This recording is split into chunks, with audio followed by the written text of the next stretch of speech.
Hello, welcome. My name is Sarah. Welcome to my, it's like a double welcome there, right? Welcome, I'm a Taurus. Okay.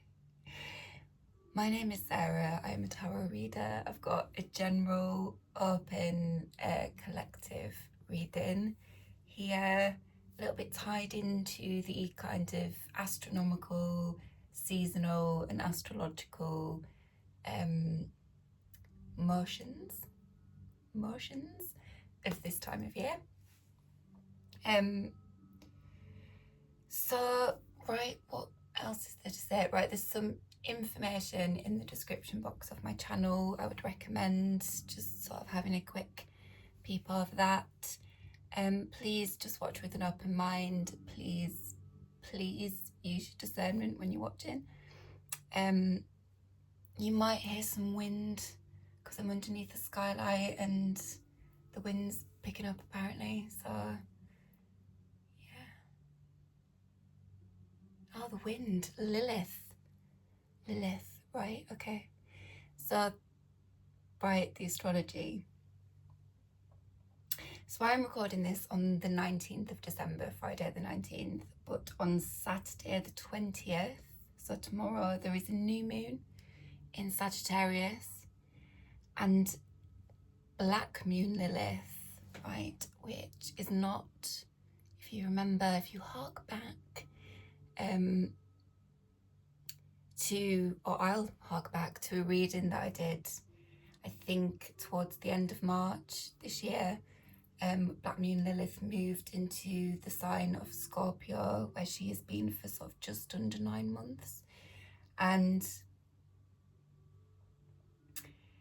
her energy has been very prevalent in my readings this year, sometimes in a very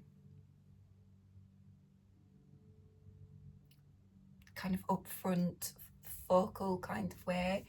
But I would honestly say that in a lot of the readings that I've done this year, when I've been sitting with the cards, like her energy's kind of all over it, right? So that's a very significant transit. I feel I will do a kind of more dedicated reading in the new year about that.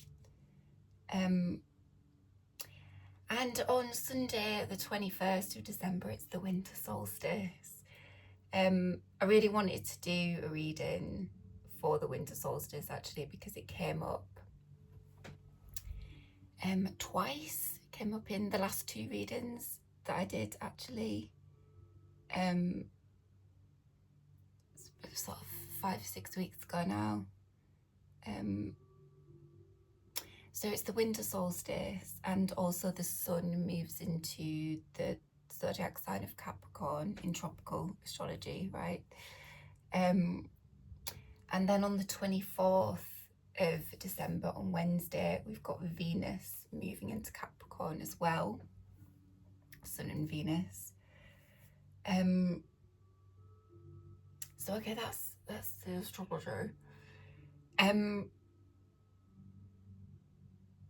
But as I'm feeling a bit giddy, right? I'm feeling a bit giddy. So let me just, before I get into the cards, I think I've sort of had this experience of energy this morning to communicate here, because please bear it in mind when I'm talking you through the message and showing you the cards. I felt like anxious this morning, man. Like anxious this morning.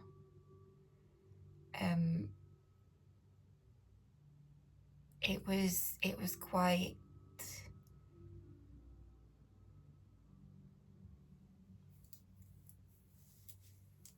kind of wanting to say cute, but I think that maybe sounds a bit extreme, but it was kind of like an anxiety. And then I kind of came through it into like understanding a particular aspect of this message, right? It was like when that kind of came through, I was like, oh, the anxiety sort of went. And now I'm feeling excited, which is definitely some of the energy that's been communicated in the reading. So I don't know if folks are going to be experiencing something like that, or right, like a kind of crunch point that feels perhaps a bit mentally uncomfortable. Might be some anxiety, but then there's a kind of getting through that into clarity and some excitement. Okay. I think maybe what I'm not articulating very well is like there might be an uncomfortable crunchy kind of point. Don't worry, you're gonna get through it and it's all good the other side, right? Yeah. Like brief but uncomfortable. Okay. I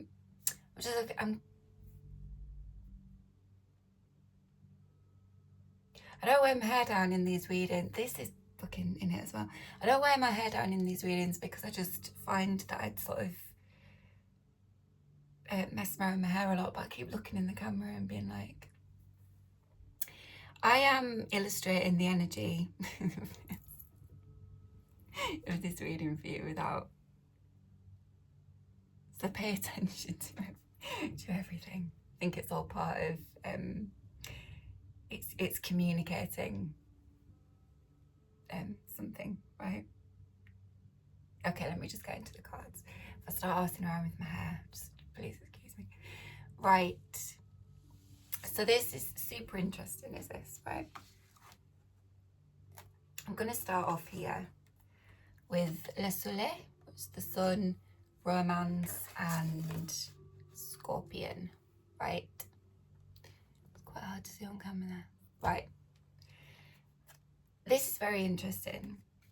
This card flew out of the deck in reverse, right? And then because it flew out like that, it came out really quickly and it came out in reverse. So I was like, oh, I don't really know if this is kind of meant to be in the reading. Don't know if I'm going to include that. So I sort of set it to one side, pulled all the other cards. And then I kind of pulled a card from these other two decks that I'm using to sort of try and clarify it, but give it some context in relation to everything else that's out, right?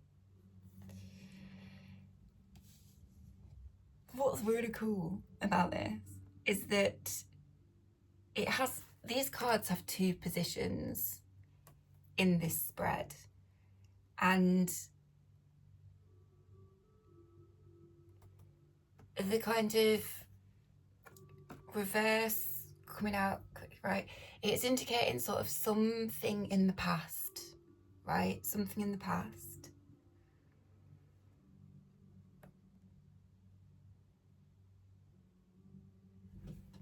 Right, amen.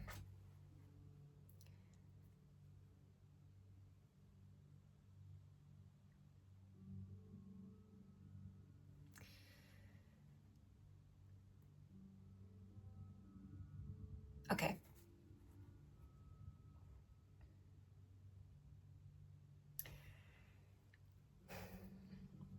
This has come up in applicable to different things throughout the year in collective readings, right? It's this idea of, or just,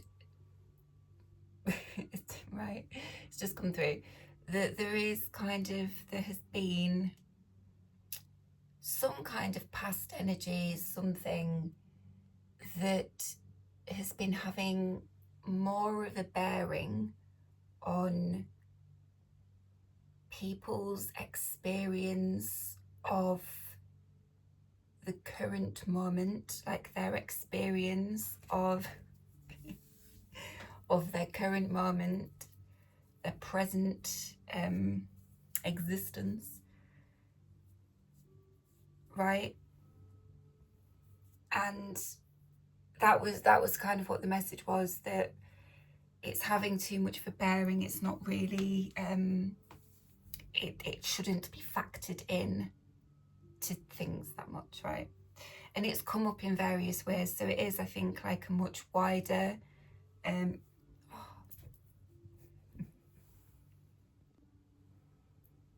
thing, sort of applicable on a big scale, right?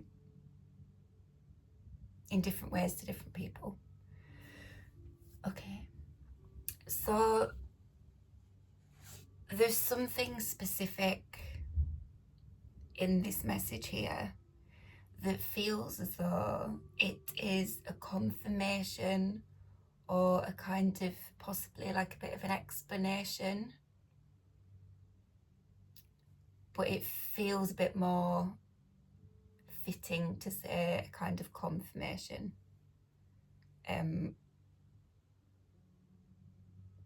That basically, I think that something that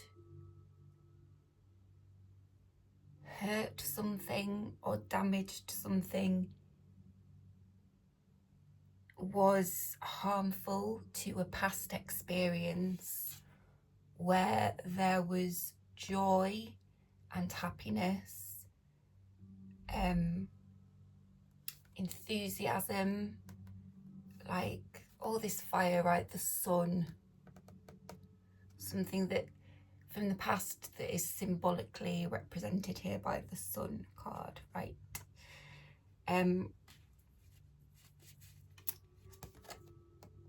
But reverse, so in the past, a past sunny thing, and also like something, the sun is quite a perennial energy, right? The fact that it's come out in reverse, it was indicating to me, it was like it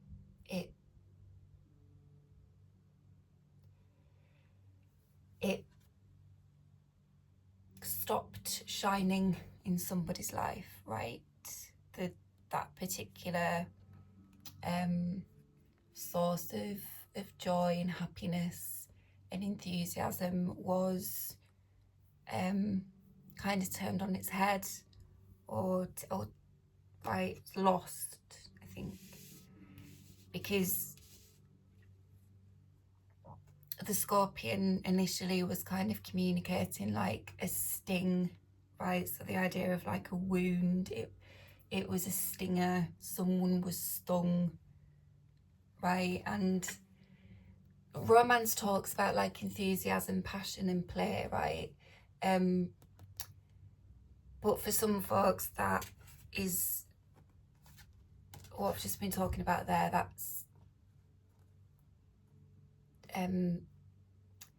for some people, this is like a relationship, I think, where there was a lot of happiness, right? But it's like it stopped, it was blocked, and it hurt, right? It stung. There was something about it.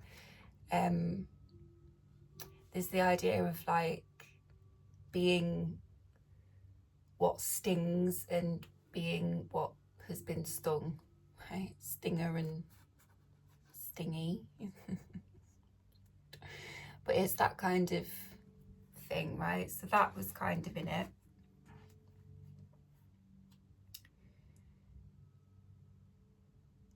Right, so that was that initial message of it then, right?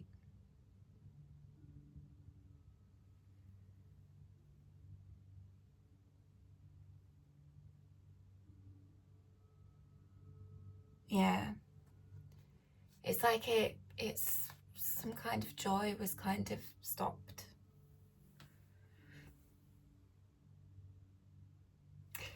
I feel like it might have been quite a long time ago, like the sun as like an arbiter of time, sorry, right? So observed in like days, months, years.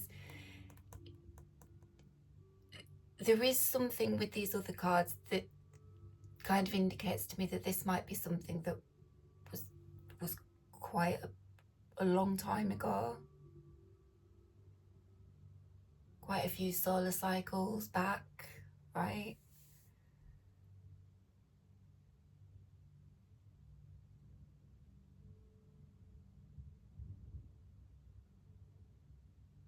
Yeah.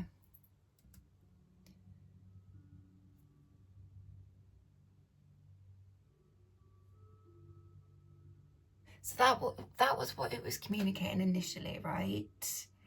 But then, so I start with all the other cards, and then it's like, oh, right.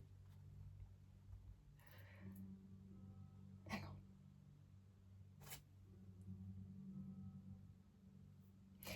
Okay. So with what I've just said, right, what I've just been discussing with the sun, I'll keep it in reverse, right? So, okay. So the authors of this deck, right, with this card, right? Industrialised modernity and all its artifice. Alleged improvements upon insulation from the living world and its rhythms and limits. Sells itself to us, hawking freedom through individual choice, personalised flexibility, and instant gratification and convenience. But of what new maladies do we suffer as a consequence? Right? The idea of like loss, right? The loss of like joy, happiness, playfulness is a big thing here. Okay. What of the larger cultural and social problems arising from deliberate detachment from cycles prescribed and given to us, enacted by non-human forces and collective processes? Philosopher Byung-Chul Han has said, rituals are architectures of time. The disappearance of rituals does not simply mean that we have more freedom. The total flexibilization of life brings loss too. Rituals may restrict freedom, but they structure and stabilize life. They anchor values and symbolic systems in the body, reinforcing community. In rituals, we experience community, communal closeness, physically. Okay.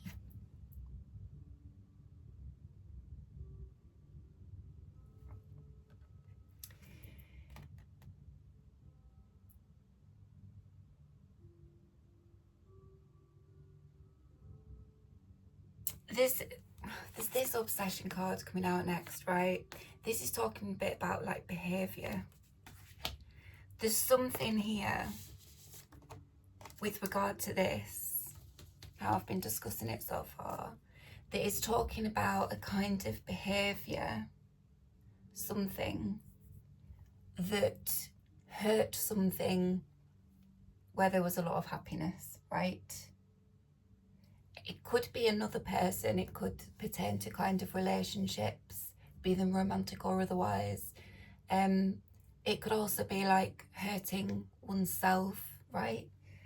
And so this obsession energy here in negative aspects, right, in a more kind of detrimental aspect that it would show up, is kind of why I've just read that out, because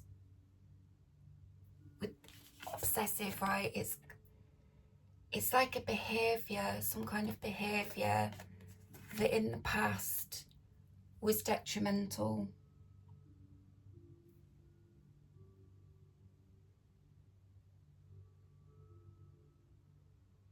It's like there wasn't stability with this, I think.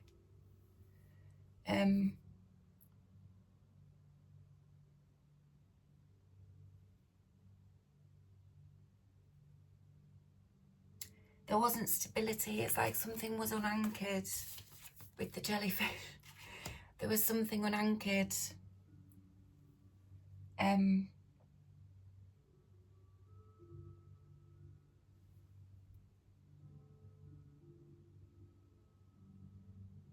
That like problems arising from deliberate detachment from cycles prescribed and given to us, right? So natural cycles. It's just talking about how like modern society, right, really kind of takes us away from our natural rhythms. Society, responsibilities, jobs, all kinds of different things can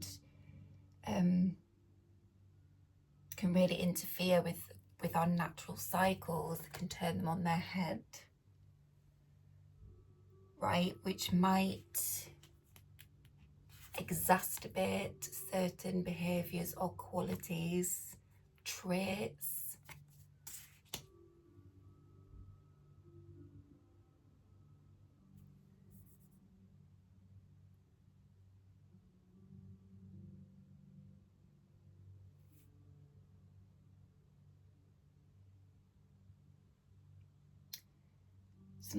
Something about choice, right? Individual choice.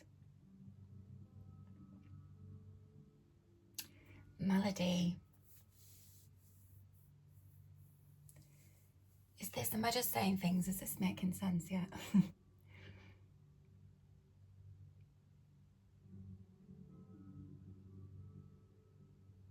There is perhaps some kind of freedom, right? Freedom. But there was, right, it hurt. There was a kind of sting to how the freedom was gained, maybe. It's got something to do with this.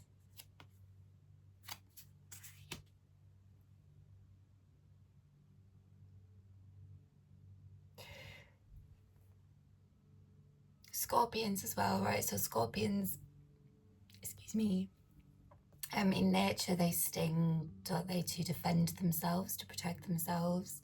And they also sting, do they, when they're kind of hunting? Is it like a tactic? So when they are pursuing something, they might crack out a sting, but also to protect themselves, to defend themselves from attack, they might do that, right? So those principles of like pursuing or defending might be relevant to whatever this is alluding to, right? But it's interfered with it was damaging for this, right, in the past.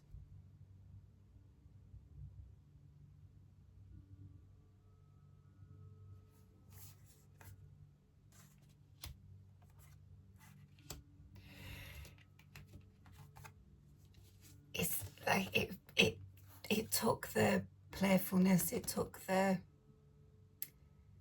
passion, maybe the enthusiasm, right? It's like it took the joy. It took the joy.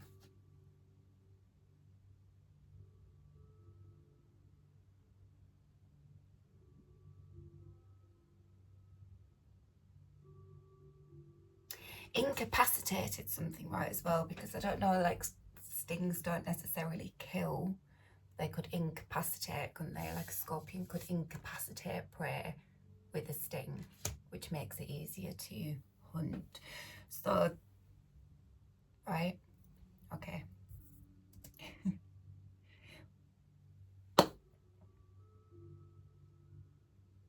Yeah.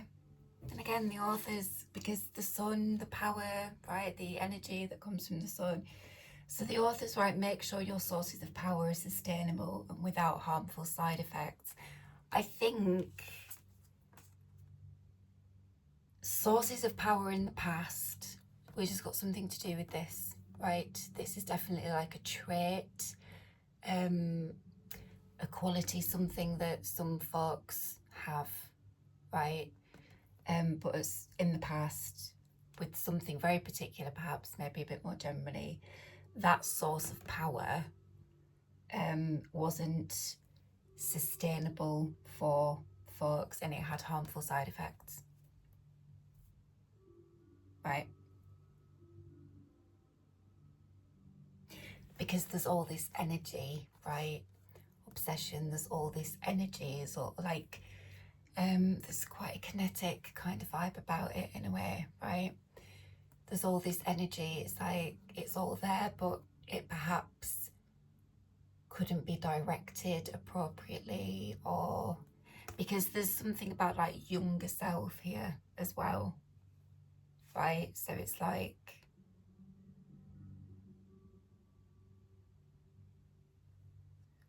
something powerful with a lot of energy in it, but maybe not, or likely not having the kind of kit to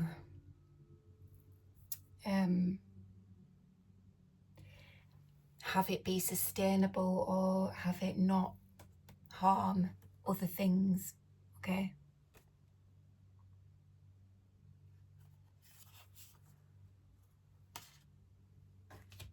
Right, we'll come back. So this is why it's like a confirmation or some kind of explanation, right? Because I think if there has been that in somebody's past,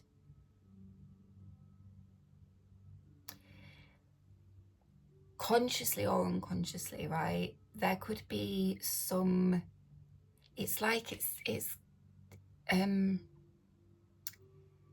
a bit of a tether to the past, right? It's like there's maybe some kind of,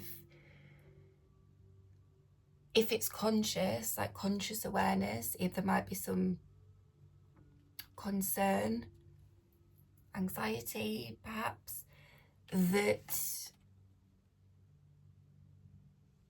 something would be lost again, right? That it would have the harmful effects again, right? The harmful effect.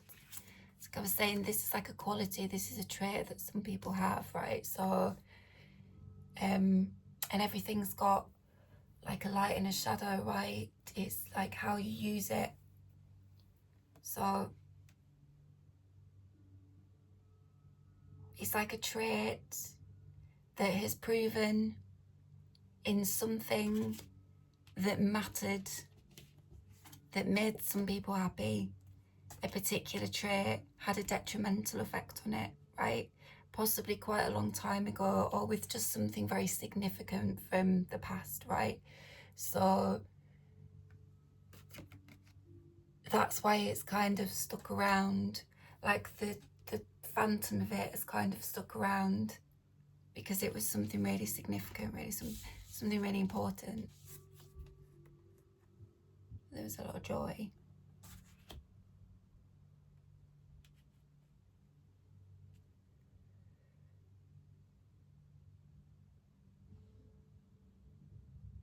So that's it, right? Like I said, like something from the past that's factoring in too much. I think it's a really lovely message, basically wanting to communicate that you don't have to worry about it. Okay, I will explain. So, right. Should I read the Orphic hymn for the sun? Should we do that at the end? Let me stand up and get the book so I don't forget. It's really good. Yeah, we'll sign off with the Orphic hymn to the sun, because it's good. I like it. Be a good winter solstice thing. Right, which winter solstice in the northern hemisphere, so it's the shortest day. Let's be universal. The southern hemisphere, it would actually be the longest day going into summer, right? Whereas yeah, in the UK where I am, shortest day, sliding into winter. Right, okay. We'll come back to these. Right, so here we are, Two of Wands, okay? So with everything that I've just said, just right, in a way that's a bit separate. Okay, so Two of Wands. This is very interesting, right? So in my meditation, it was this idea of like coming together in a void space, right? Because I was very kind of focused or in this kind of black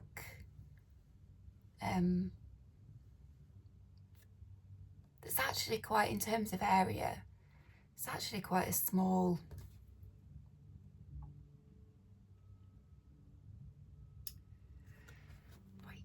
but it was this idea of like a void space, coming together in a void space. There's much going on in the periphery, right, which was all of this.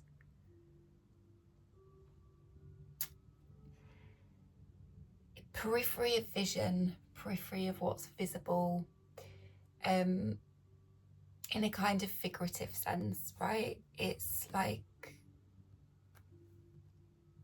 what, perhaps sort of like what's apparent, what's not, or what's yeah, that kind of thing, right? Yeah, a type of nothingness, an absence of existence. So what I've just been saying about that is the playfulness. It's this kind of passion, play, enthusiasm sort of thing, right? This joyful, that's part of it somewhere. It's kind of confirming that, right? I don't know if absence of existence is perhaps a bit extreme.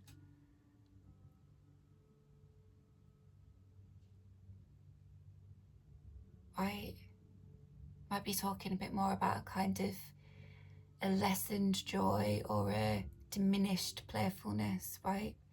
But anyway, so this coming together, it's a two as well, right? So it's this idea of like two coming together.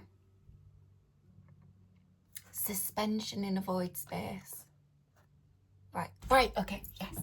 So what I was saying about the idea of tether from the past, right?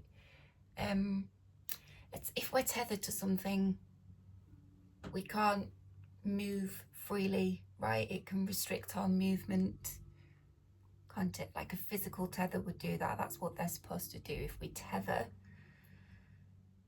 something to something else, it right. That's the point of it, isn't it? It's to kind of restrict. If you were to tether a horse to a tree, the idea is that you are restricting the horse's movement or range of movement, right? So even like metaphorically here, when I'm saying like something from the past, it's a bit sort of tethered. It's that same idea. It's restricting some kind of movement or experience of the present moment, of the current point, right? So this here, this idea of suspension in a void space, but there is all this like abundance, and flowers have sort of been talking to me about blessings a lot as well recently, right? So there is all this abundance and all this blessing, but yeah, abundance, blessings and growth. But the distance between has been set and surrounded by abundance, blessings and growth, right?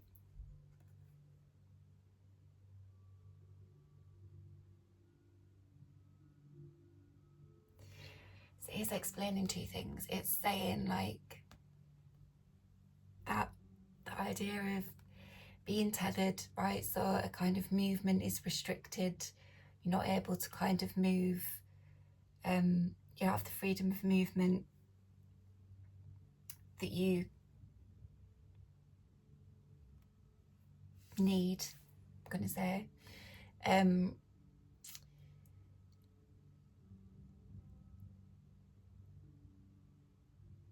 But that suspension in a void space, that's something else. That's something else that is kind of, I think, talking about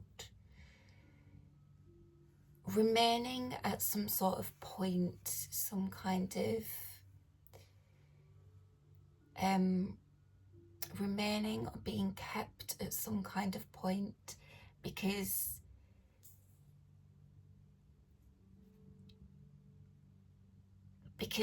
what I'm trying to communicate in this message is like it needs to be understood, right? You need the confirmation, you need the understanding, something like that. Okay, so it's like there is the idea of something from people's past kind of holding them back, and then maybe not really being aware of it in the way that they need to be to just break free from it, right? But there's also a kind of, if there is something that is coming together here, there is a suspension in that.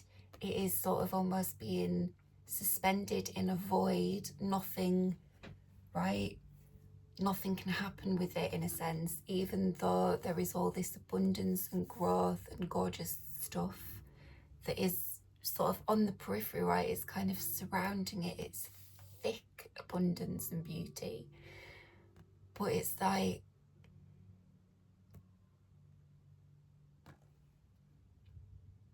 you just need some information, you need the confirmation, you need it. It's like it breaks the state of suspension, right? With the Ten of Wands coming next, right? Ten of Wands, it's like the completion of a cycle. It's right. It's like break the deadlock, the right kind of phrase to use. But it's like a really important deadlock. I don't think deadlock's not right. It's a really important sort of state of suspension where there's nothing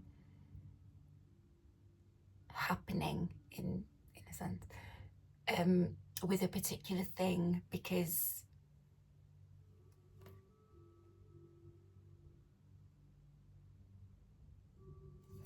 right,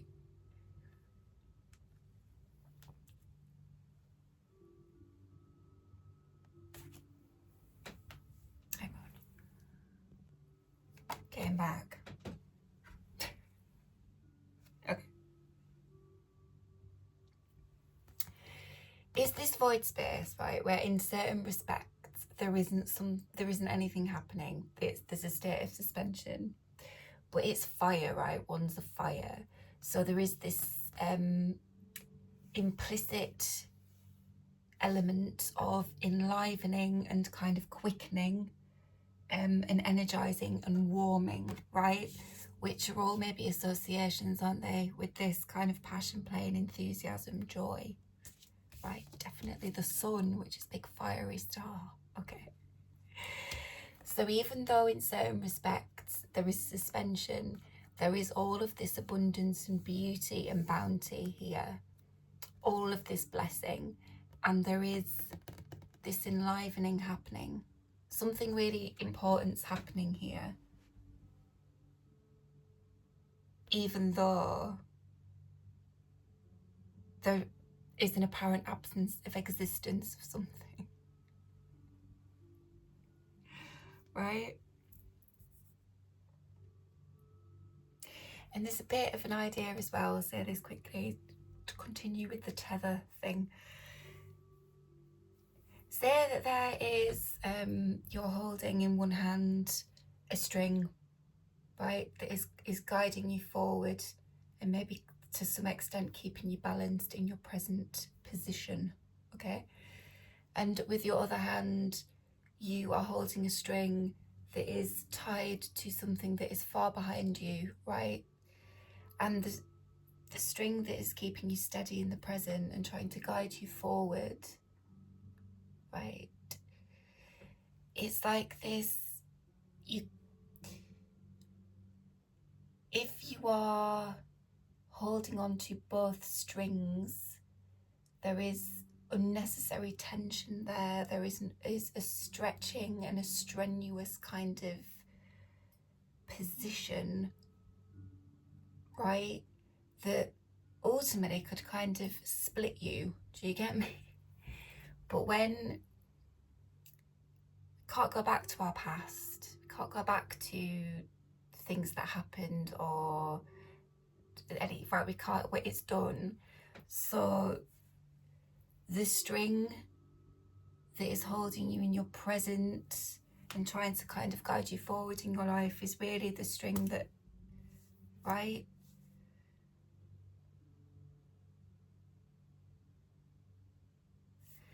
So there's something with the Ten of Wands about like kind of, it's like letting go of the string to the past, I think. Okay. Don't know. Two of Wands. Right, because as well the authors say with this card, yeah, so in my meditation, suspension in a void space, so both hands aren't full, so there isn't more than is needed. That's why I've just, right, too much of a, yeah,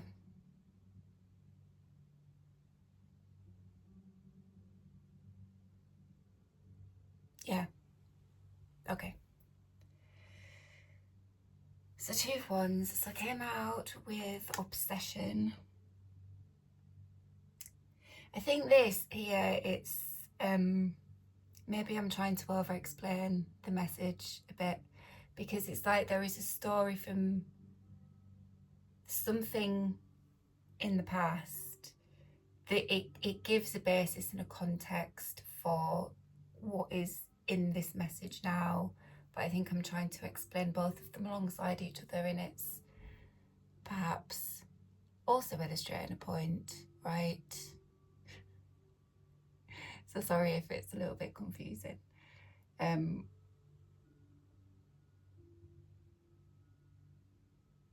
Yeah. So in the past to confuse things, put the shit down. Put the shit down. Because this obsession energy here, right? So obsession, the definition of obsession, an idea or thought that continually preoccupies or intrudes on a person's mind. Okay. Compulsion, an irresistible urge to behave in a certain way. This here doesn't feel detrimental or, right? If I were to put it in context of the past, whatever's kind of flipped this sun, right, I would say that that was the detrimental showing of it. What this message is trying to confirm through me saying lots of words is that if this was problematic in the past, as it was, I think, and it was harmful and it hurt you or people that you cared about, someone specific that you cared about maybe, it is like a trait or a behaviour that is just part of who someone is. And right, because the idea of compulsion was kind of coming through more, right? Because the author of the card asked the question, like, are your compulsions, phobias and passions driving you closer to your truest self or getting in the way, right? So that was kind of this suspension, right? The tether. It's this idea of getting in the way, as I think it maybe did at previous point, right? It might have, yeah, gotten in the way, right? But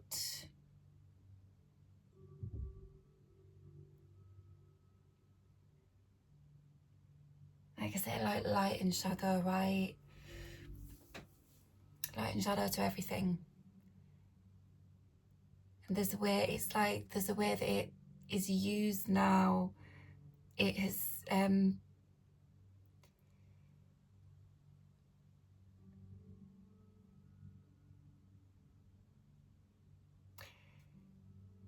the experiences with it, or just as time has passed, acceptance that this is there has sort of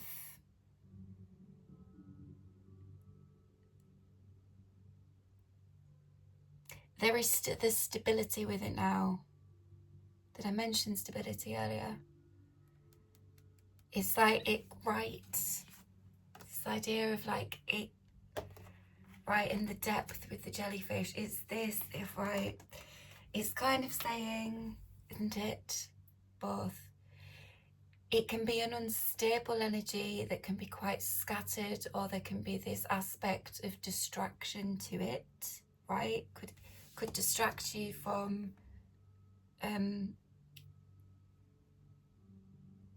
things associated with this sunny shit, right?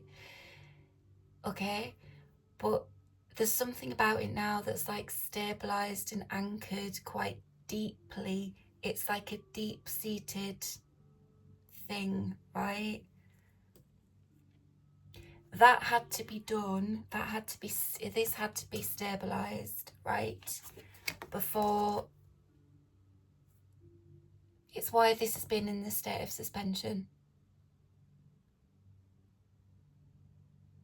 I would personally say that this has been kept in a state of suspension by the universe, by some like spiritual help. If you want to look at it as like an aspect of yourself, whatever, take it as it resonates, right? But I would say that it's been kept in a state of suspension energetically, so that it could be anchored and stabilized, so it doesn't bring you any more hurt and sadness.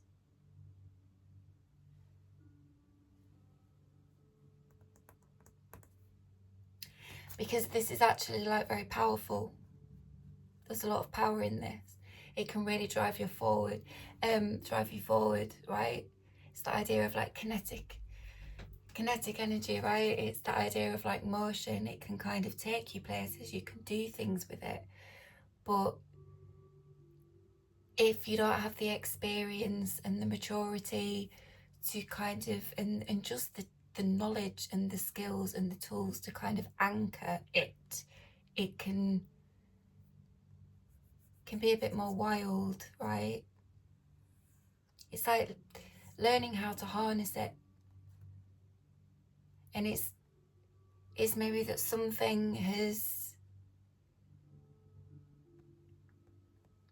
not been kept from you, but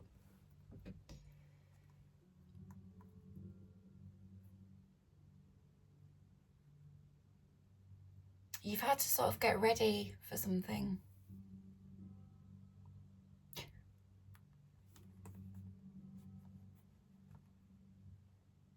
This is really valuable, but it's got that, like fire, right? There's a lot of power and dynamism and creativity, warmth, passion in that, but it can also be very damaging, right? Very damaging and can hurt. So there's a need to learn how to be with it, be in it, have it be in you, right?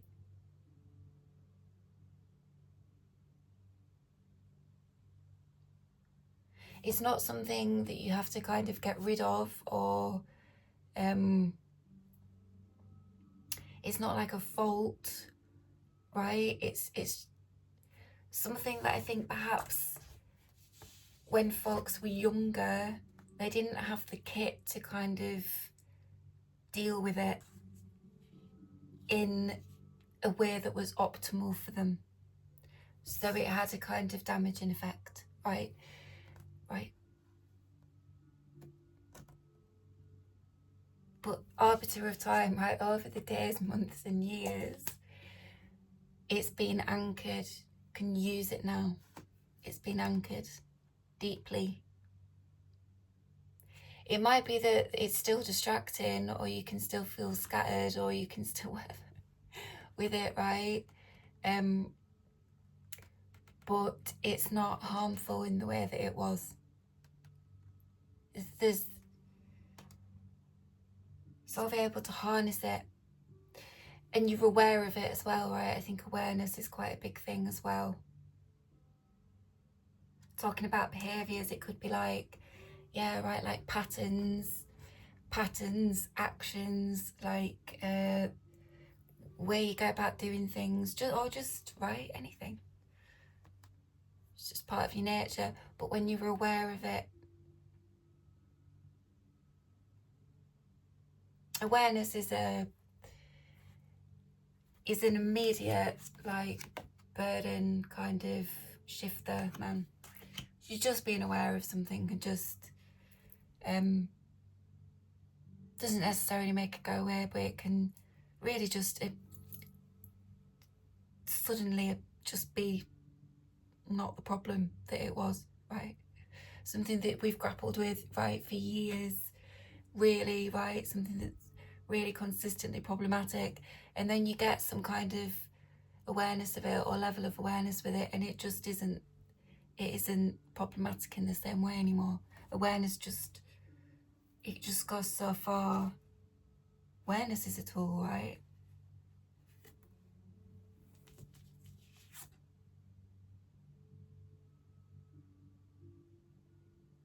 Yeah, so that's the confirmation.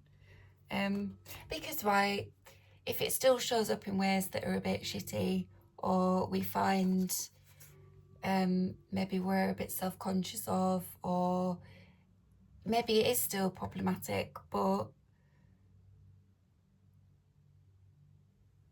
got the tools to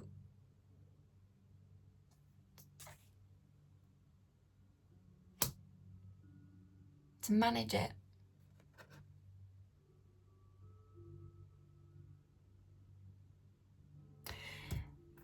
Right? I've written here with jellyfish, sometimes simplicity is the best approach.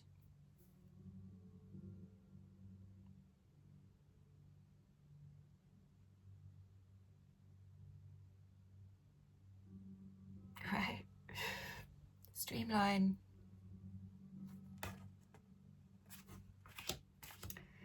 Okay, so the 10 of Wands.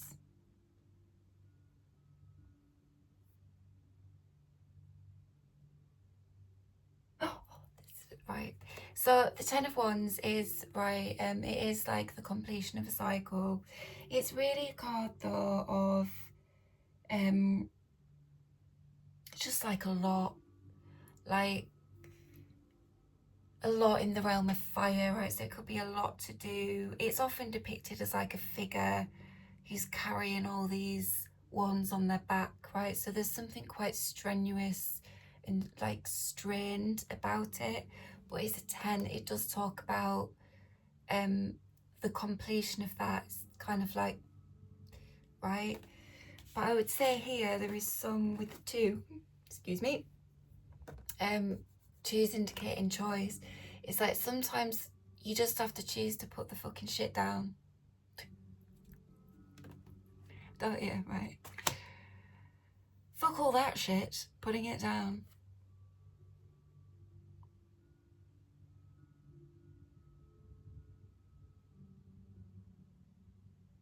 But if things were sort of starting to enliven and invigorate here, there's something about the playfulness coming back.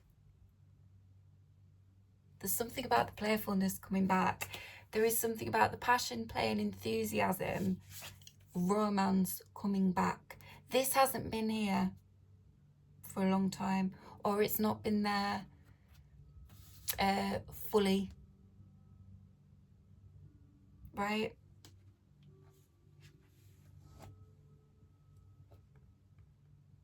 I think it was kind of lost to people, maybe for quite a long time, in its kind of fullness, right? But it's kind of here. It's kind of coming in here, right? There's this quickening and enlivening. And then dropping burdens, but also it's like, as well, right? Because I was looking at the tomatoes. So is this idea of like, when you cook tomatoes, it actually increases the lycopene in it, right? The lycopene, which it's like cooking the tomatoes, kind of the heat breaks down the thick walls of the cells of the lycopene, so it releases it, and it becomes more bioavailable. It's a big antioxidant, right? So tomatoes are one of the few things that actually, when you cook it and you add heat, you are releasing the good shit. Okay, so yeah, so putting the burdens down, it's right. Fuck all that shit. Fuck all that shit. Put the burdens down, and it's like the flame just whoomph, right?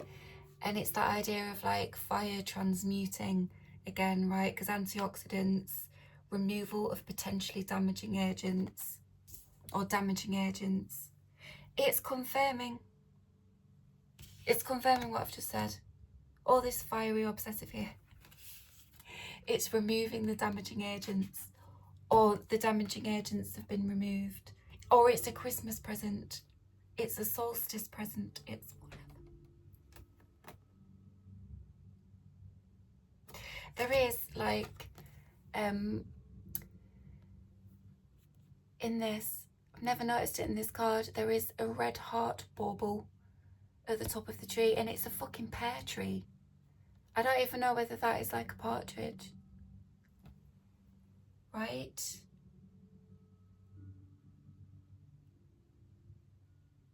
And it's actually not a really strenuous energy that's depicted, but that is typically what the Ten of Wands represents, right? But there's a lot of goodness in here. But you know how I was saying at the beginning about my energy this morning, where there was this kind of like crunch point where I felt quite anxious, and then I bust through it. So there might be something a bit uncomfortable about this for people, right? The proverbial fires get turned up. It's a bit uncomfortable, but it's very important. Yeah.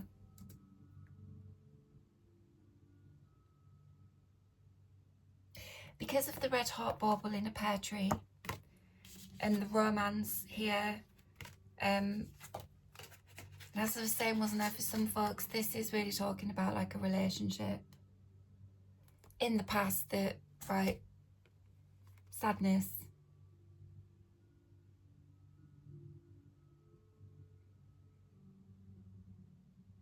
The things that hurt us teach us patience. Gods and demons, right? All this Capricorn energy represented by the devil in the tarot. He's been in the last 2 readings. I would recommend just having a look, right? But there was this idea of like shady kind of creepy weird devil, and then healthy devil, right?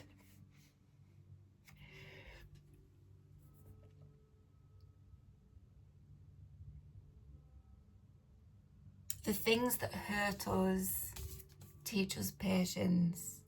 So this experience, as hurtful and painful as it was, right,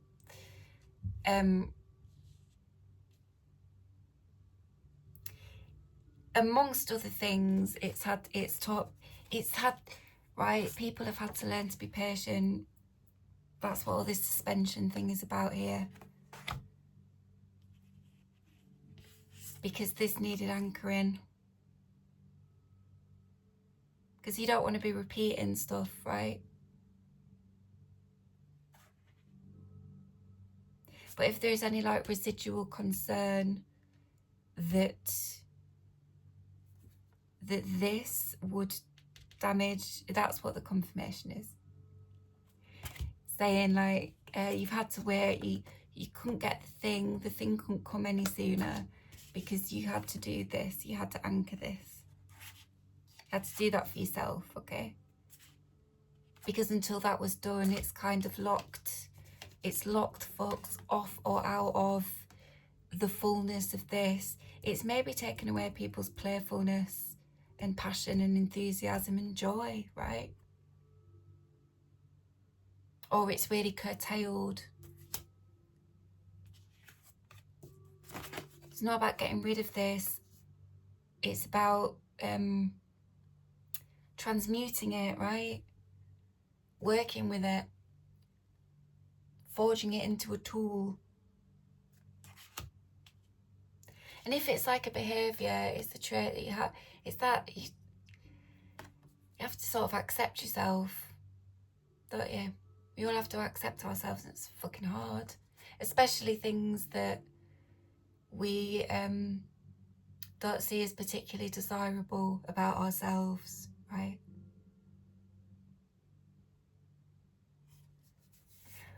We might find it harder to be enthusiastic about those aspects of ourselves that we're maybe quite critical of, or we give ourselves a hard time over, or the things that we maybe blame for just things not working out in the past with regard to certain things.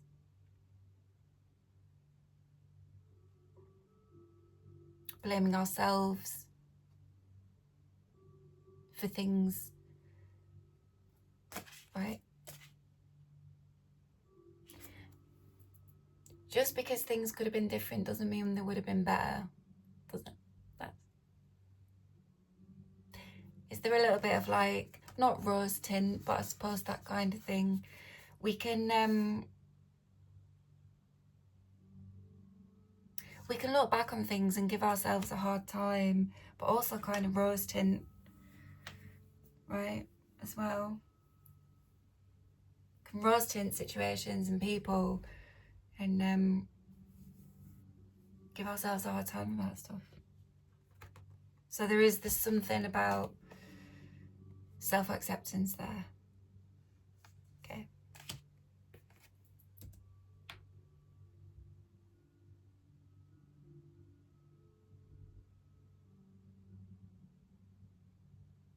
So yeah.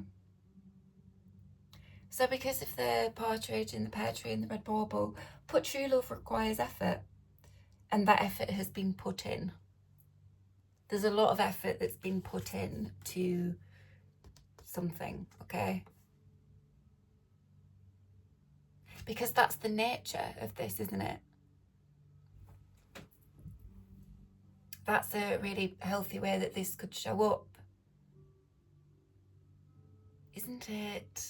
Like, to, if there is something that needs kind of working on or working through, or you know, so I'm gonna fucking do it. I'm gonna fucking do that shit. I'm gonna sort it out. Yep.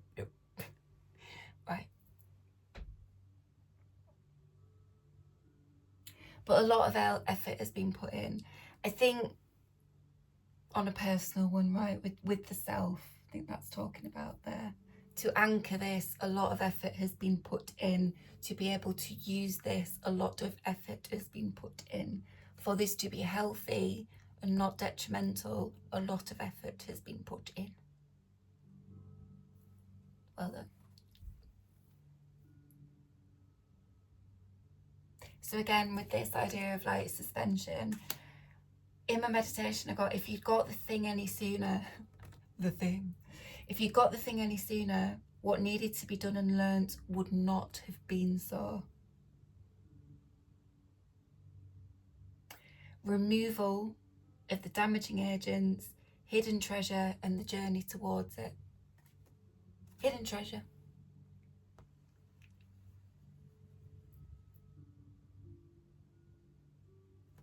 Hidden treasure. Right, even though I feel like this could maybe be viewed by folks who have it, right? Maybe where this is quite pronounced in some way, or they might see it as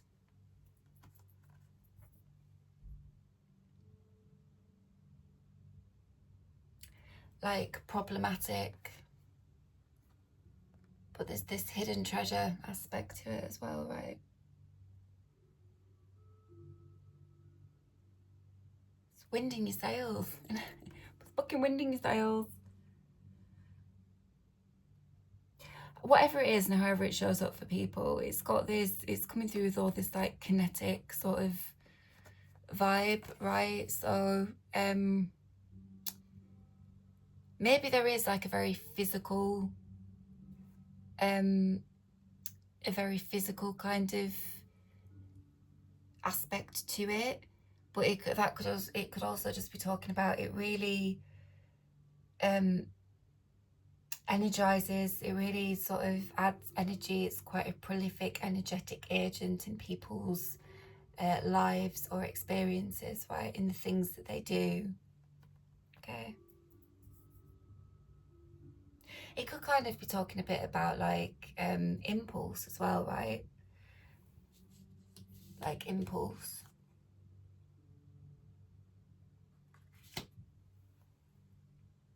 Urges. I've already said urges. Yes. Right. Urges. I feel like romance is returning, right? But in the really broad sense of the word, it doesn't have to be like, right? I think it is. There's definitely something about relationships here.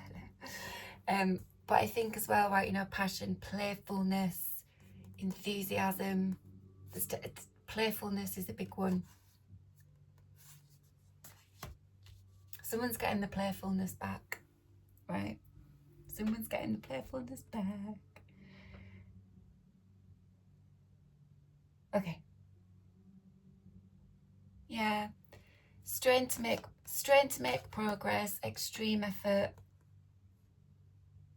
It's a privilege to be able to weigh whether you would rather sacrifice your destination, your ballast, or yourself, right? The ballast is this idea of burden, past thing. Sometimes you just need to choose to put all the shit down. Put all the shit down. But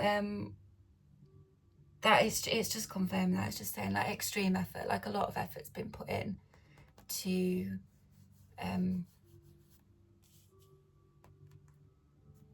anchor in this and stabilising it, right? So well done. Congratulations.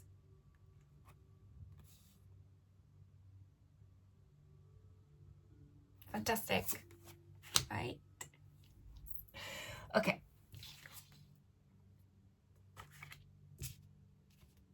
Yeah, I've written on a poster here. Sometimes we can just put the shit down.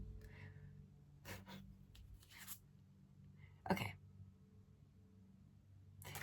Where am I up to? How long is this video? I'm hungry. Okay, so with the 10 of Wands came out with growth, right? So yeah, kind of what I've been saying, right? It's a lot of growth in the process of things, a lot of growth. So that's what it's talking about here. Extreme effort, strength to make progress, but fucking hell, you've grown. Well done. Just fucking well done, man. Shit like this can be so hard. Right, so I've spoken about the 10 of Wands. Let's put that down. Okay. Growth. So it's complete. It's confirming that, right? Completion of growth cycle. Also this idea of like swaddle because of the figure. It's talking about the security and comfort of your growth because of the stabilization and the anchoring, right?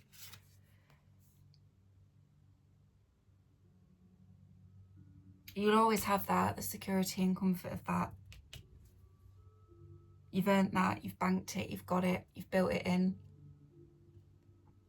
This grid is kind of coming through as a sort of like an inner space. Because I got metrics, no distance metric. No distance metric.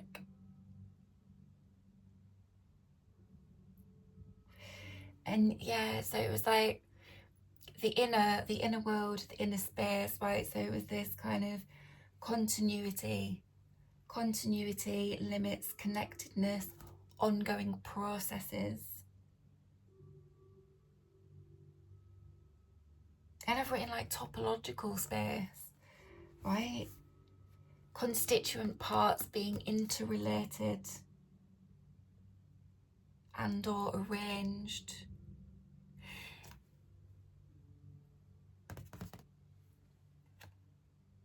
It's like connecting parts, pulling parts, connecting parts of the self. This inner world. It's got a bit of a like retrieval vibe. Because you put down the burdens, put that shit down. Retrieval. So you're retrieving your romance, right? Your playfulness, your passion, your enthusiasm, your joy, your perennial happy, okay? Because you need all that to get that as well, right? You need that to find more of it, right? Shine that shit. Right. Yeah, I've put growth as topological space, inner world and self. It might be like some people start sort of seeing, yeah, like patterns of patterns of connectivity.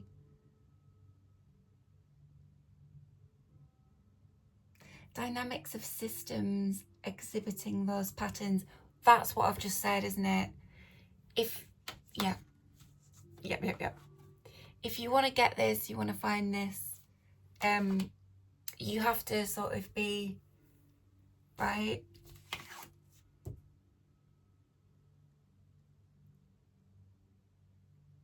Yeah, is that what this is? That this idea of like, put this all this around it, put this suspension. As people had something about this sparked, haven't they? Right? But there's this state of suspension. Yeah, because as well, this could be like something that's on your mind quite a lot, couldn't it? On your mind quite a lot.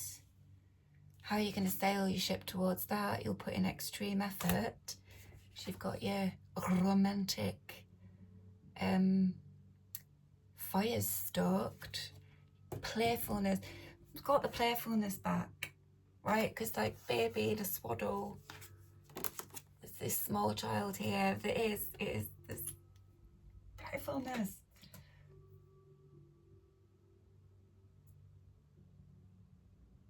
Yeah. Systems exhibiting those patterns. Sailing your ship towards other people, other systems. Right? Like, yeah. Moving towards folks who understand or who share this, right? Folks who understand and share this. Other playful people, other joyful people. Who put in extreme effort and get things done.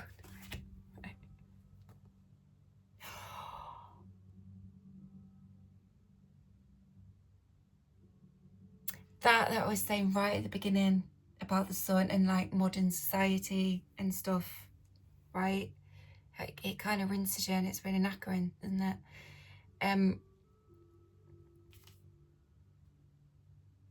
There's a lot of serious things. You can still get a lot of shit done in a very kind of efficient, getting shit done way. You can still put in the extreme effort. It doesn't have to weigh heavily on you. Playfulness is a big key to that, right? So there might be some folks are going to be rediscovering, reclaiming that playful aspect of themselves. Fiery, right? It's like it's a way of doing things. They're going to meet others. They're going to meet others who do it like that. But they really get shit done. They really, right? They really get shit done because they don't carry around old shit or other people's or whatever. What am I getting at there? It's because, right, because people who are maybe a bit lighter and more playful, I suppose there's something there about they're maybe not taken seriously in the same way, but they really can get shit done. They can manage a lot, they can do a lot. They've got a lot of energy to put into that. They do put a lot of energy into that, right? Ooh, okay.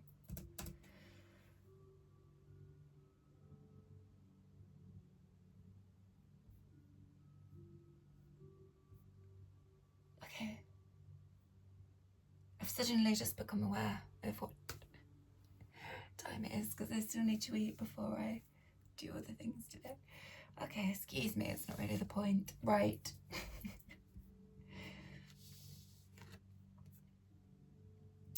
Geode was the oracle that came out here.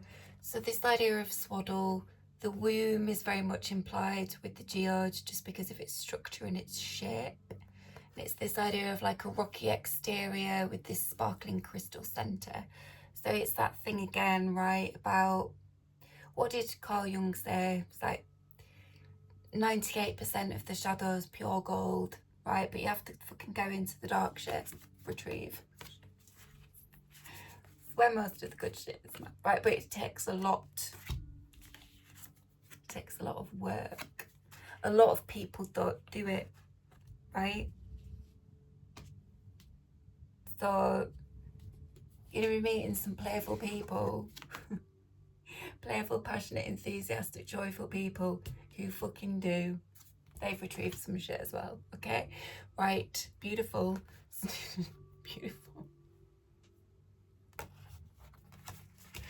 Okay, so the next card is L'Etoile. She's the star.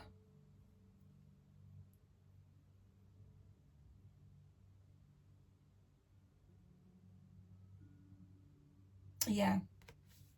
Okay.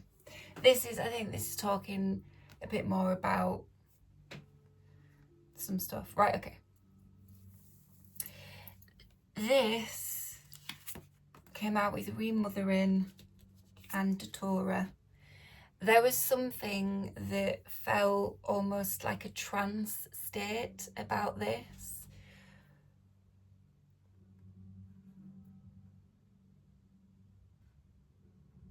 Which really I think is communicating to me that this energy has got a kind of otherness about it, right? Or it's definitely kind of in there somewhere. If it's not, I don't think it's solely what it represents. But for some people, this is a guide in spirit, right? And right, they reside in the unseen, okay? But they have been holding some people's hand through this, I think potentially quite long process, okay? Because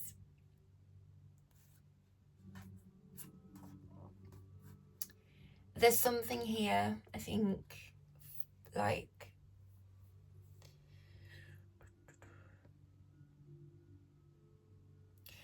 there might be something kind of familial here when I'm talking about like playfulness that's kind of lost or maybe not nurtured, like, right?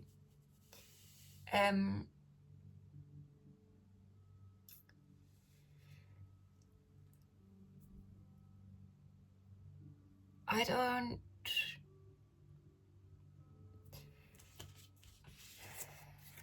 feel like there's about something like this. If it's the idea of younger self again, right? So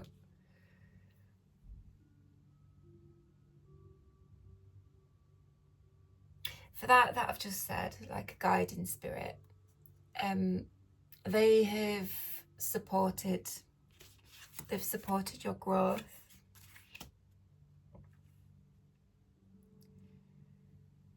They've kind of held you through that because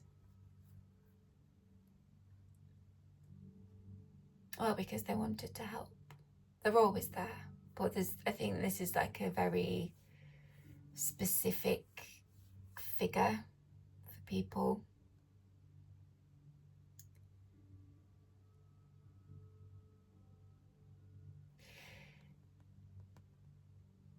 So they knew, like, Datura is a poisonous plant, right, but it has medicinal properties. There's something about this energy, about this behaviour, that they themselves experienced or understood, right, and they wanted to help it heal, or wanted to help you heal it. They didn't want it to harm you. Okay? They've been holding your hand.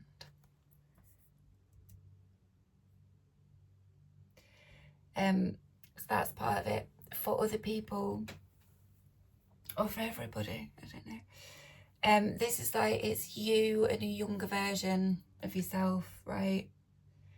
The star is like a healing kind of energy in the tarot, right? So it's saying, like, there is a lot of healing in relation to that younger self, right? It might go back to childhood, but it's definitely encompasses this, what I was talking about in the past here with the stingy thing, right? That was like a tether.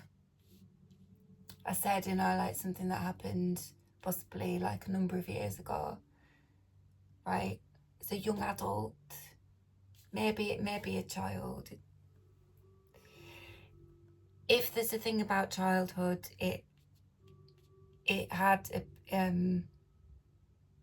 roots in childhood, but it's right. Yeah, I'm saying if this is like a trait, it's there because it's always there, right? Born with it. Okay. Yeah, healing in relation to that younger self, also the state in which that younger self existed. Okay. Young adult, roots in childhood and upbringing. Wisdom that guides you home. Okay. So we could look at this, right? It's the wisdom that's guiding you home.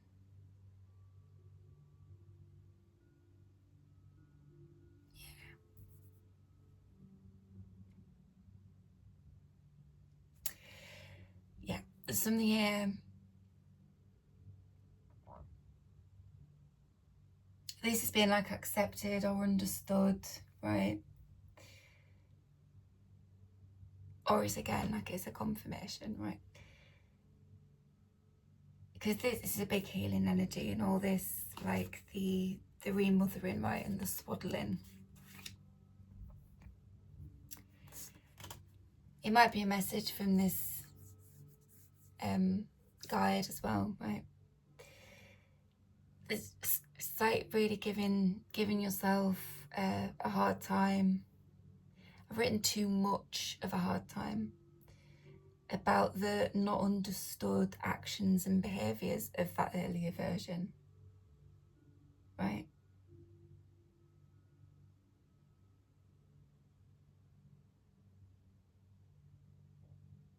So being very, very hard on yourself, about something that you didn't understand, because you couldn't understand it, right? So I think probably just young.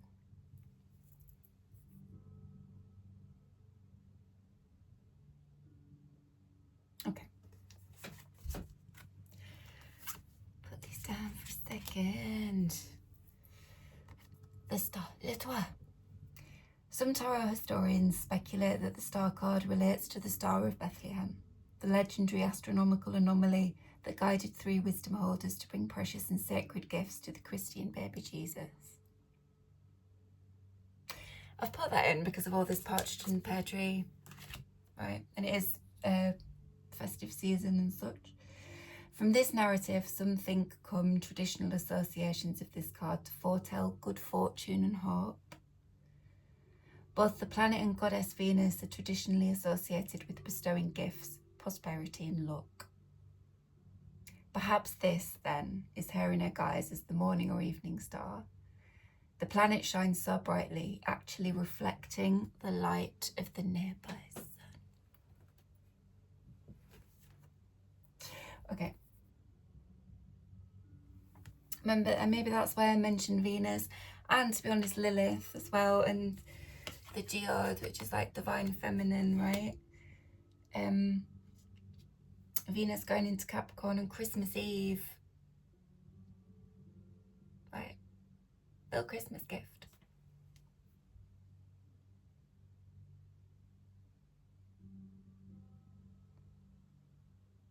Aleister Crowley, okay, very interesting figure.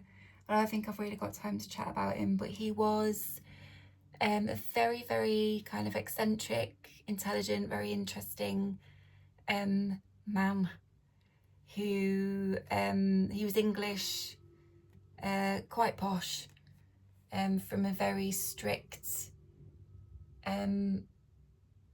quite religious upbringing, and he was like, he lived in Victorian England, basically, and he was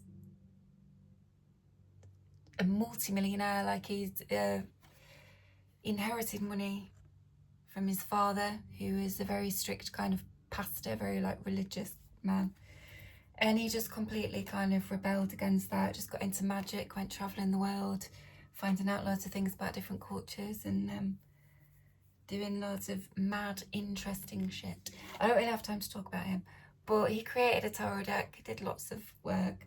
So Aleister Crowley, very influential. He and his work have had a huge impact on culture very, very broadly, right? But he said that every man and woman is a star. He then elaborated on this, saying, "A star is an individual identity. It radiates energy, it goes, it is a point of view. Its object is to become whole by establishing relations with other stars." Okay, what's been said? Yes. Constellations and star maps, right? So constellations we could look at as like community, right? Finding other people, other things, other energies, like creating communities that are a bit like a constellation, right? Stars coming together. Right. There is something here, right? A lot of work's been put in because it needed to be. Because there's something about evolving towards roles of greater responsibility. Every star is itself a dynamic system and also an integral part of larger systems. Fundamentals of the course of stars. So this is like the journey up to a point, right? And then it's like something's been massively healed, other shit's kind of been retrieved, things have been anchored, right? Tools have been gathered and honed, and then it's like, yeah, evolving towards greater roles of responsibility, fundamentals of the course of star. There is something about like your destined path there, baby, because of like, right, the idea of, right, the 3 wise men following the North Star, it was guiding them, right, guiding them to where they needed to go. Okay, you're exactly where you're supposed to be, I think, people.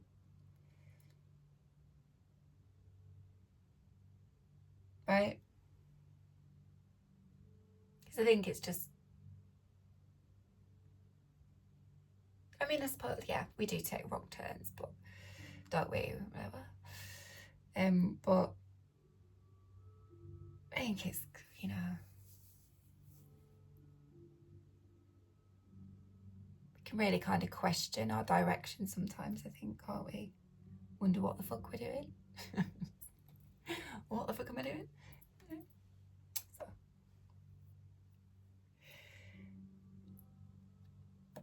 I was also getting I kept doing a typo. I kept writing Issa, I-double-S-A, which turns out is a name of Arabic and Hebrew origin that means Jesus or God's promise. So just to continue with the festive kind of religious nativity sort of vibe, if you want. Promise, right?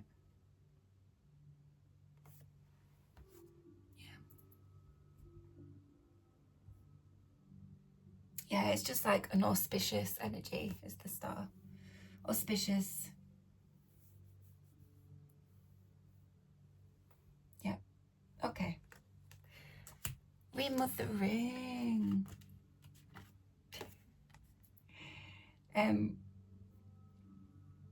It's more, I think it's kind of talking about like the healing again, because remothering talks about like giving giving yourself space, also like accepting yourself, right? Accepting yourself, loving yourself unconditionally. Might be helpful to be playful about certain things, right? Keep your sense of humour.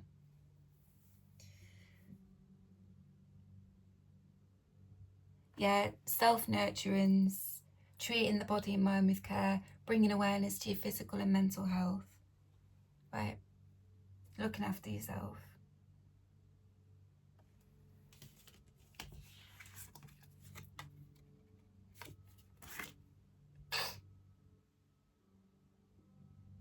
Yeah. So you can do that now. You do that well. Right. I don't think it was there in the past, right? Because you just have to learn how to do it. Some people have to learn how to do it for themselves, don't they? We have to, yeah. So I've written, the younger self did not have the ability or capacity to do this, as is often so. The tools, if not inherited directly, are gathered and developed along the way. Yeah, some folks inherit a kind of a fuller toolbox in a sense than other people do. Depends on upbringing.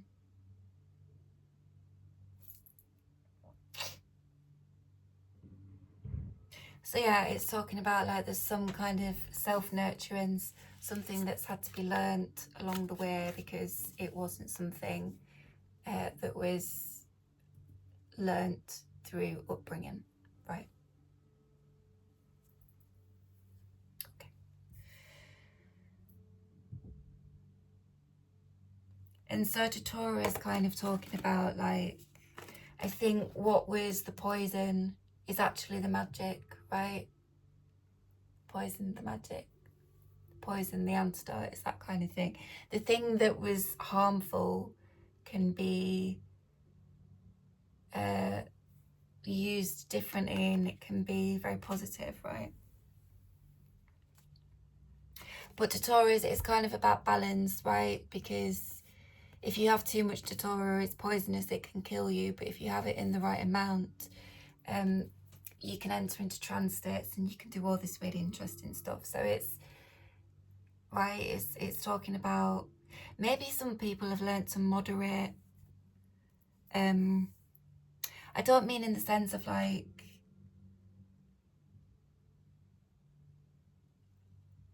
hold yourself back in a way that's limiting. It might be talking a bit about like self-control or yeah, stuff like that, right? Moderate in that sense. Or manage, just learn to manage something. Okay.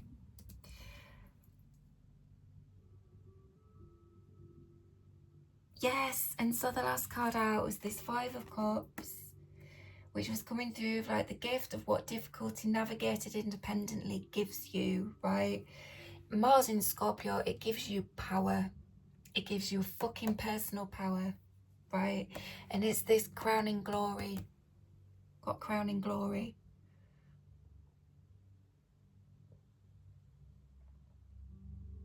Which is actually like the best of something, right? It's like a really, isn't it? Crowning glory.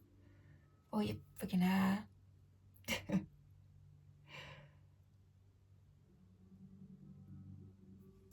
Yeah, what is that? Crowning glory, it means like the best, right?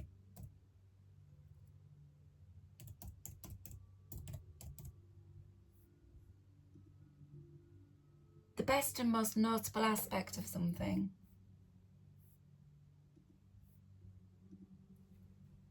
Okay? Right, the SOS frog is right. Yeah, it's the it doesn't have to be the most notable aspect about something, but the Five of Cups can sort of be an energy of kind of sadness, right? Disappointment, or kind of like really sort of difficult emotional experiences and loss. Okay, right? It can talk about all of those things, but that isn't what was coming through with it at the end of the reading. It's talking about the power that those things can give you when you work through the difficulty. And it becomes, in a sense, notable in a different way for people when they have kind of gone through that struggle largely on their own or independently, right?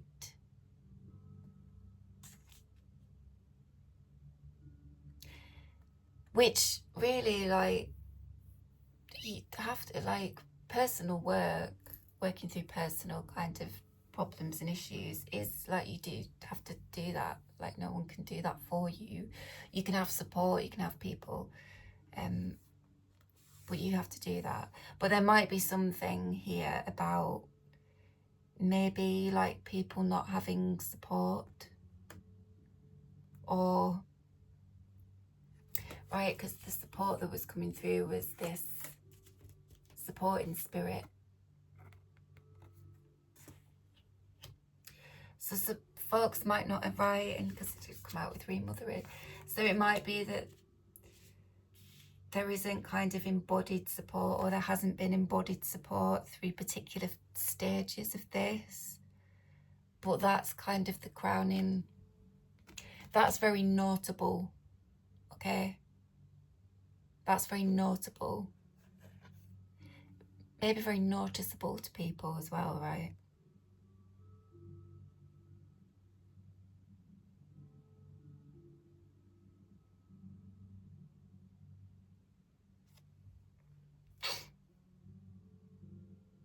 Yeah.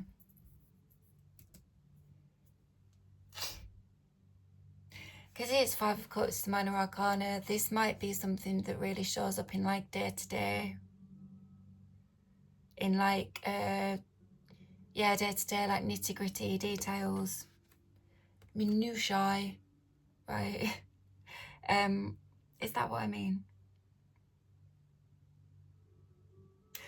Or they, right, yeah, it's there on a, like a daily basis. It's very like embedded in their life, right?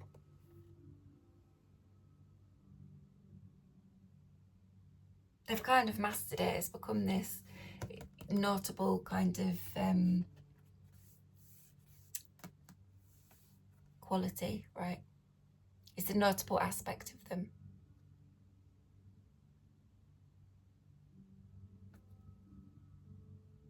Okay. Perhaps they're super fucking playful. They're really powerful, really, but they're super playful, right?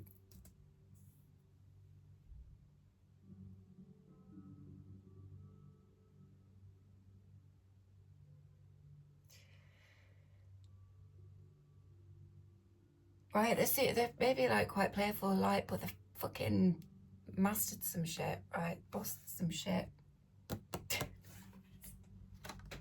Notable aspect of them. Right, okay. Yeah, no, right. Have acquired, honed, and utilised various tools throughout life, able to really look after and care for yourself. Management of some specific trait or aspect, maybe a familial one, that means a stifling convention can be broken, has or will be broken. It's a defining moment.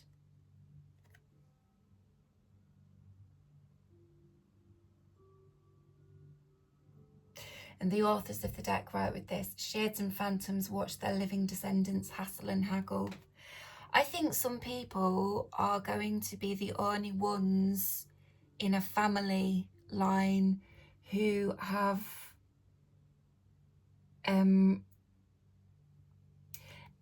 they've had certain experiences or done particular work. They've really fucking got stuck into that. So it means they're kind of tooled up in a way that I think family and ancestors maybe haven't been.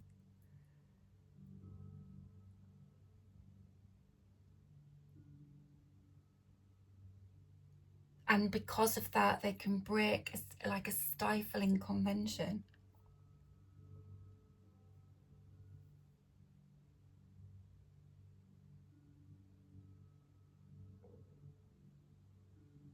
It has been broken, or it will be. It's a defining moment.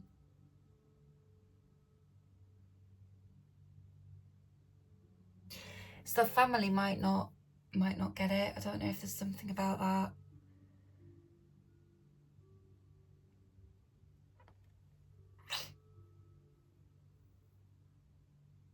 Right, okay. It feels like it's going back to this like playful, enthusiastic, passionate, joyful.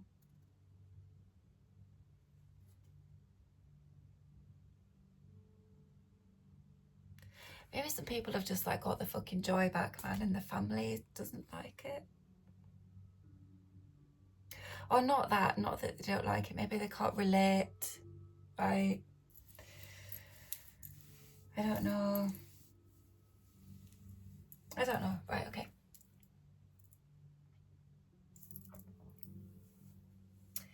So this came out with Vision. Yeah. Vision and Orchid. This is beautiful. Right? So because of everything I've been saying with this, and in fact, everything in the whole reading, Vision, a painful, sad memory is seen anew for how and what it truly was. Right? There's some understanding, there's been able to see, I think, that there has just been a massive learning curve for the heart, soul and spirit, and much more besides.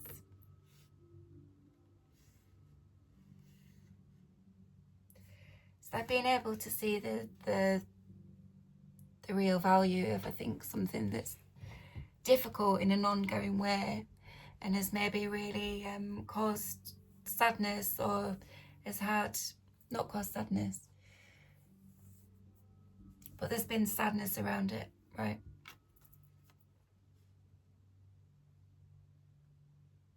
I hope I'm doing this some kind of justice in talking about it, because it feels like a very significant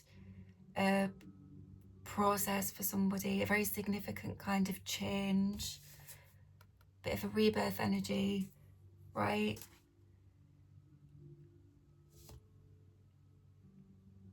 And that thing about your younger self and children, like youth, like that, there is a natural playfulness in children. All of this is there, isn't it?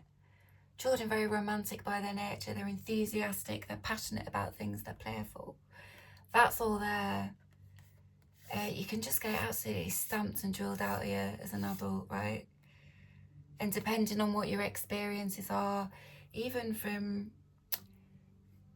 right, as a child, as a teenager, as a young adult, right? So I feel like this, or some particular aspect of this returning to somebody, it's because it was lost to them for a long time, and I think I'm very happy for you that it has returned. It's very beautiful, right? So with the vision,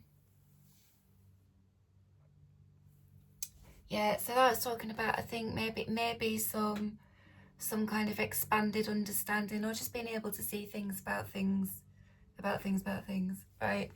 That idea of vision.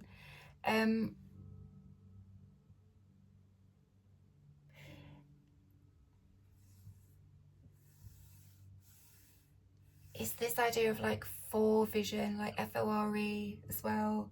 Fore vision, seeing beyond, coming into alignment and focus with your truest desires, because you got this again,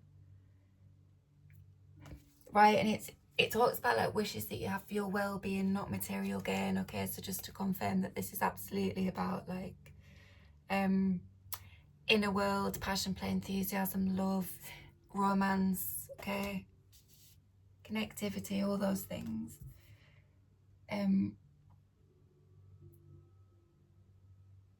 Desires, right, with orchid, symbolic of desire, sexuality as well. This is romantic. Don't know why I keep saying it like that. It's very romantic. Relationships for somebody, because, or for some people, because that is where there was like a stinger in the past, right?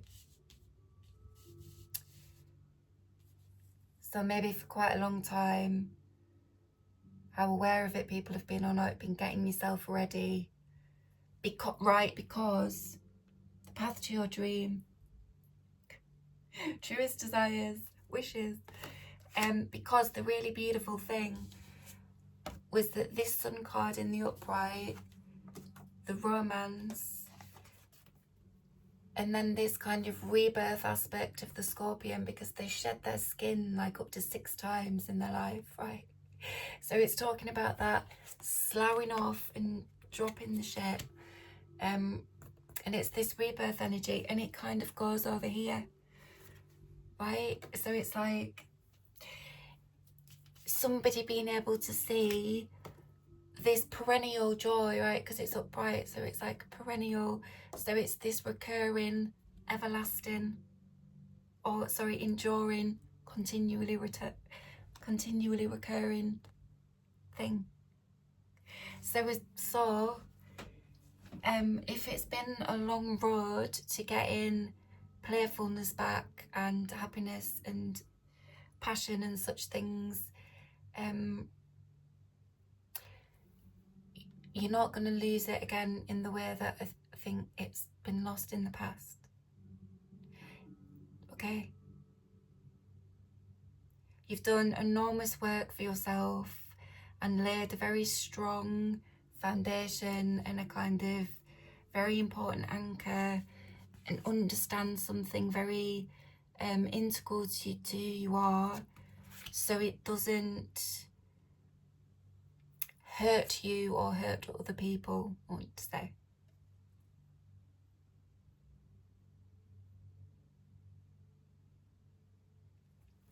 So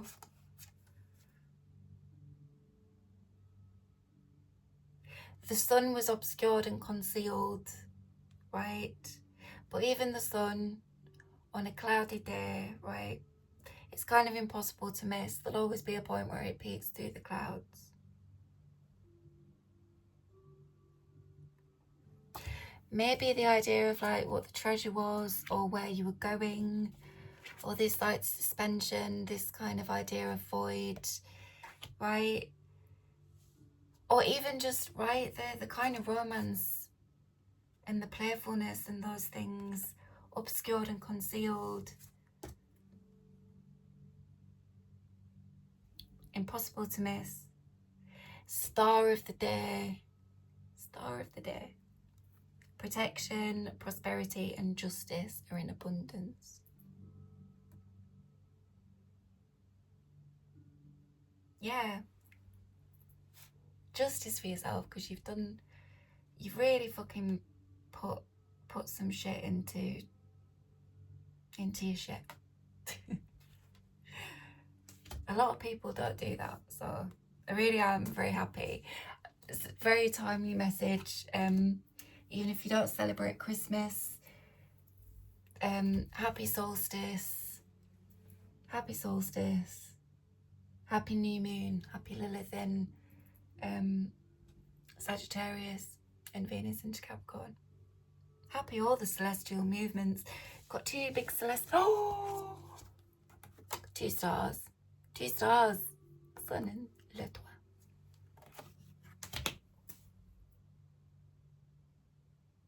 Okay, yeah, the orchid, highly sought after in Victorian era because at that time they were only available in the tropics, so they were kind of a luxury flower. These talk about sexuality as well. I already said that. Male. But that idea of like highly sought after, okay? So it's that idea of like hidden treasure, isn't it? Highly sought after. Yes. Okay. Alright, bless. I hope that was helpful. Well, I hope it did whatever it needed to do. Okay. I really do. Nice one. Take care of yourselves. I will see you sometime early 2026. Yeah. Alright, happy days. Bye bye.